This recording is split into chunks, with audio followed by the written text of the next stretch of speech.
보고서 읽어볼래? 구독과 좋아요. 자, 이번 보고서는 LG생활건강부터 한번 보도록 하겠습니다. 3분기 매출액 같은 경우에 전년도기 7% 감소한 1조 8,703억 원이고요. 영업이익은 전년도기 44.5%. 와, 정말 많이 떨어졌네요. 1,901억 원입니다.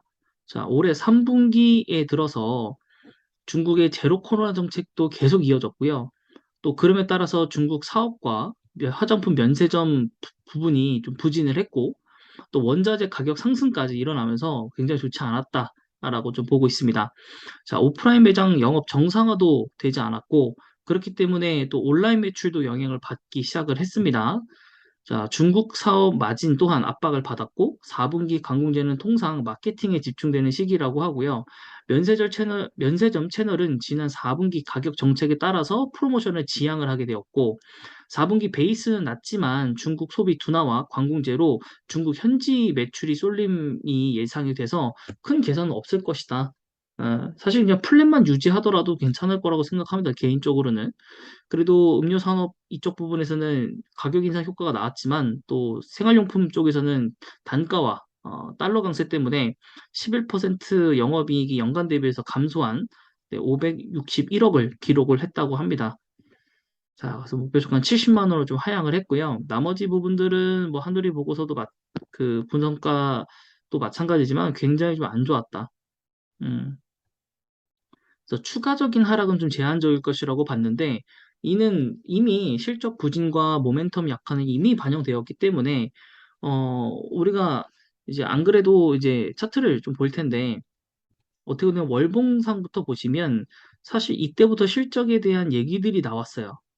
그죠? 그래서 좀 떨어지기 시작했고 근데 그 뒤에 한 두세 달 뒤에 이때도 살짝 반등을 했지만 그 이후에 바로 수직 낙하했거든요. 이게 바로 실적 악화 실제적으로 나왔을 때 2분기 아마 아니군요. 요때가 말이군요.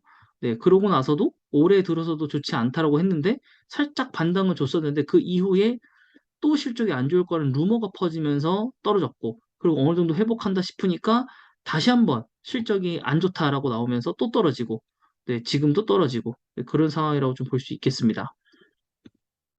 일단 일봉상으로 보면은 실적이 나오기 전에 이미 하락을 좀 많이 했고 코스피 지수의 영향도 좀 받았고요.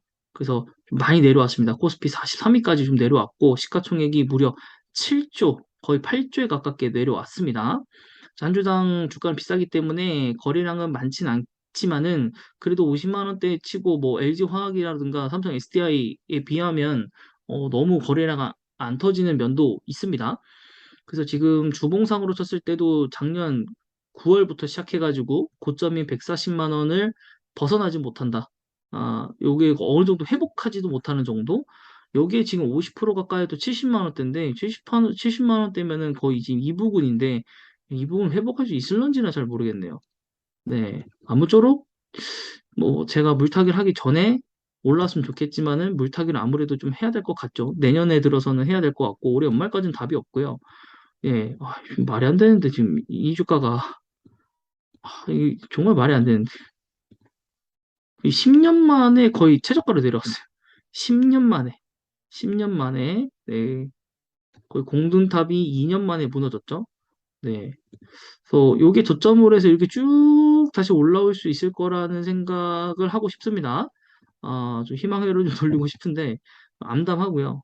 일단 최근에 기간을 좀 매수했지만 외국인이 또 엄청나게 팔아버려가지고 좋진 않다라는 거. 네, 목표가 또 줄 하향이라고 또 28일 날 쭉 나왔습니다. 그래서 뭐 어디는 50만 원까지도 삼성증권은 50만 원까지도 받고 또 다른 회사들도 대부분 60만 원, 70만 원 선까지 대부분 대폭 다 내렸습니다. 네, 거의 뭐 80만 원 되는 데는 없군요. 80만 원 밑에군요. 네, 그래서 평단가를 아무리 못해도 80만 원대까지 맞춰야 되지 않을까 라고 생각을 하는데 실적이 아무래도 안 좋다라고 하고 있는데 보시자고요. 보시면 이거보다 안 좋죠? 이거보다? 아니, 그러면 이게 되게 의문스러운 거는 이때는 왜 내렸냐는 거죠. 이때는 주가가. 그죠. 작년 6월, 9월 이럴 때. 그쵸. 전년 동기 대비니까. 작년 6월, 요때부터군요. 요때부터. 그러니까 이때 내리지 않았었어야죠. 이때. 실적이 그렇게 나쁜 게 아니었는데. 4분기도 마찬가지고. 사실 이게 나오는 게 지금 현재 시점이잖아요. 11월 달에. 11월 달에 3천억이 나왔는데, 11월에. 요때가 나왔단 말이에요, 실적이. 괜찮게 나왔단 말이에요. 안 좋진 않았단 말이에요. 중국에 대한 성장성이 좀 꺾였다고 나와 있을 뿐? 근데 그게 진짜 꺾인 건지, 코로나 때문에 꺾인 건지, 지금 파악이 안 됐었는데, 너무 급격하게 빼버렸고, 그리고 나서 주가는 확 가버렸어요. 그 이유는 정확하게 진짜 실적들이 안 좋게 나왔고, 3분기 내내. 그리고 진정은 됐지만, 전년 동기에 대비해서 너무 많이 빠졌고, 또 이번 분기는 전 분기도 대비해서도 빠졌고, 전년 동기 대비해서는 진짜 50% 정도 거의 빠졌기 때문에, 정말 뭐, 날개를 달아도 모자랄 판국에 지금 뭐 그냥 거의 수직 낙하하고 있는 느낌?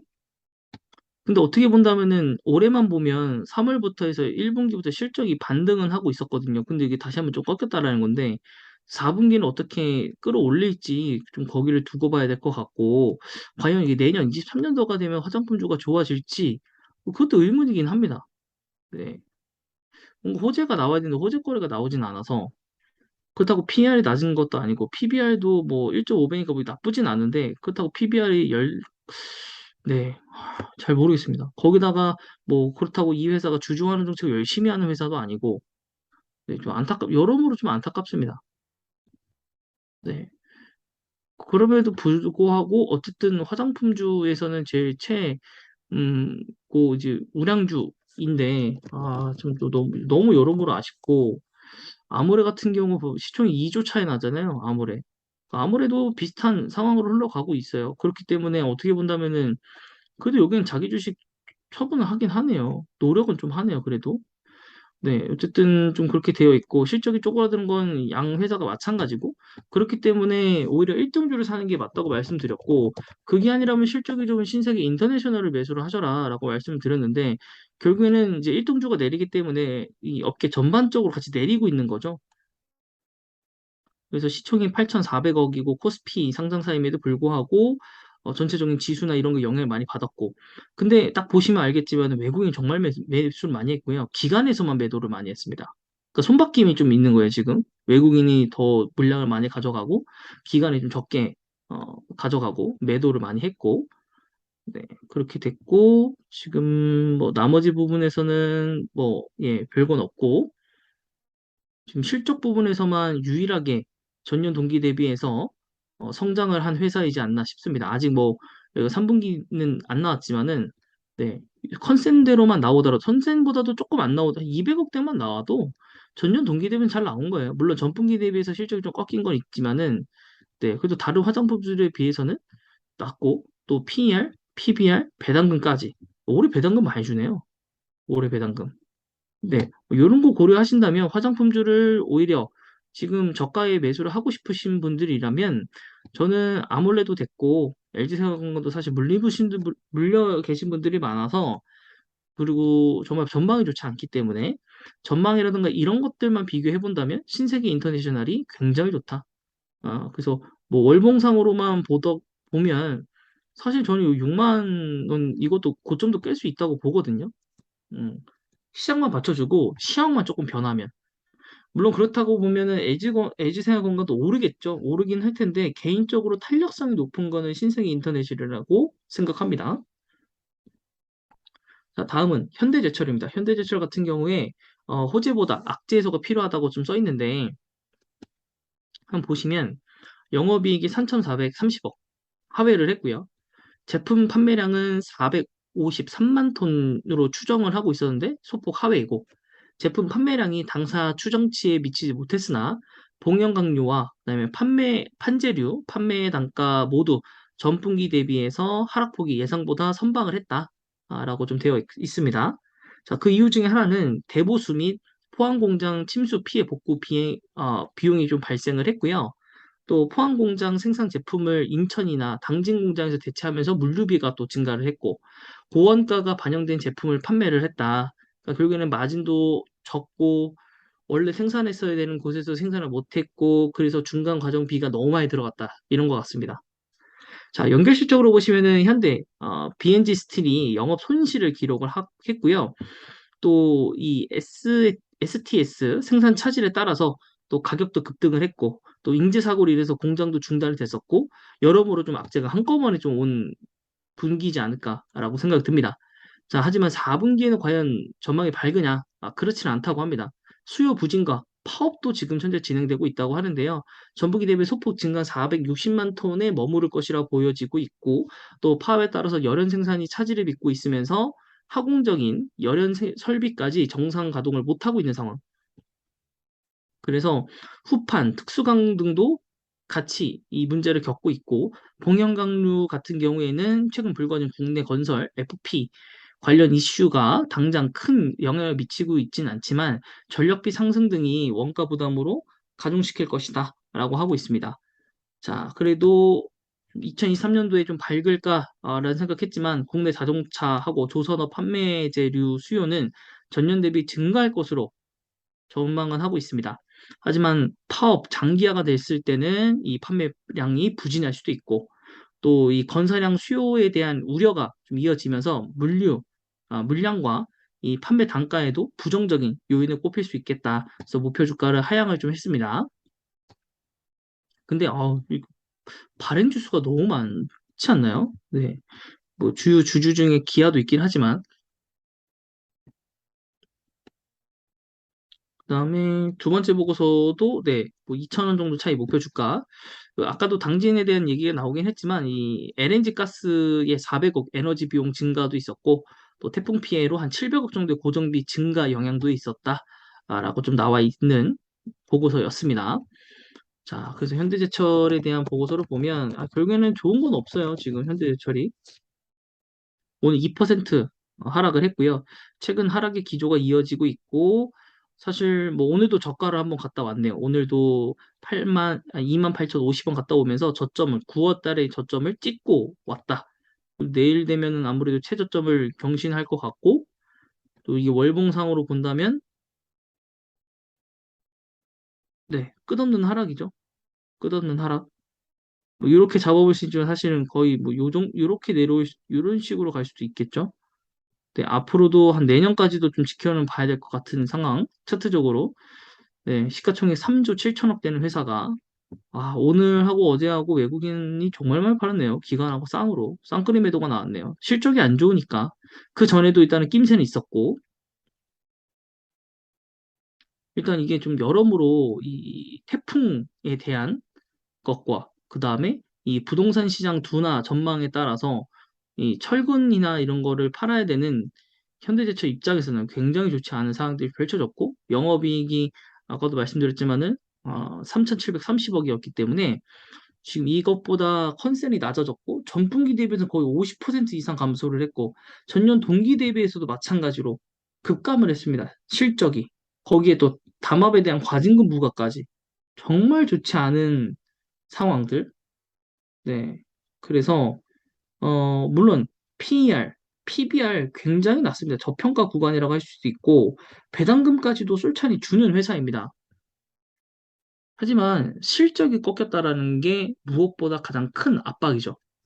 2021년도에는 상승을 하면서 실적들이 모두 다 우상향을 하면서 굉장히 좋게 올라왔지만 그 이후에 코로나 특수가 끝나고 나서 사실 그 특수를 누렸다고 보기엔 애매하죠.